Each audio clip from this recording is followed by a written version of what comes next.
Programang ito ay rated SPG, striktong patnubay at gabay ng magulang ang kailangan. Hindi nga makakapayag si Ramon na mabubulok si Marites sa kulungan. Kaya pag malaman niya ngang ipinakulong ito ni Rigor, ay agad siyang gagawa ng paraan para mapalaya si Marites.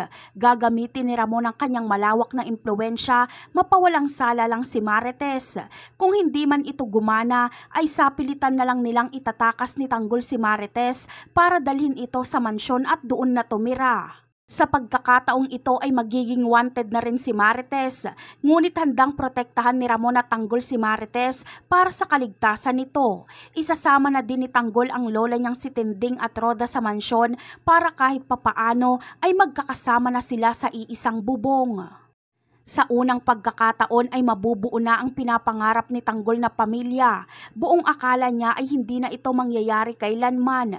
Bagamat hindi naging maganda ang unang pagtatagpo ni Tanggol at Ramon, ay agad din naman silang magkakasundo sa ngalan ng kanilang paghihiganti kay Rigor at David.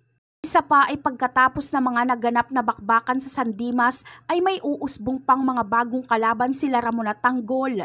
Ngayon kasing magsasanib puwersa na ang grupo ni Tanggol at grupo ni Ramon ay marami silang makakasagupa na matataas na kalaban na gusto silang banggain at patumbahin upang maghari-harian sa Quiapo. Ngunit ang mga Montenegro pa rin ang mananatiling matatag pagdating sa pagpapalaganap ng negosyo sa Quiapo. At yan ang ating aabangan sa susunod na episode. Bye!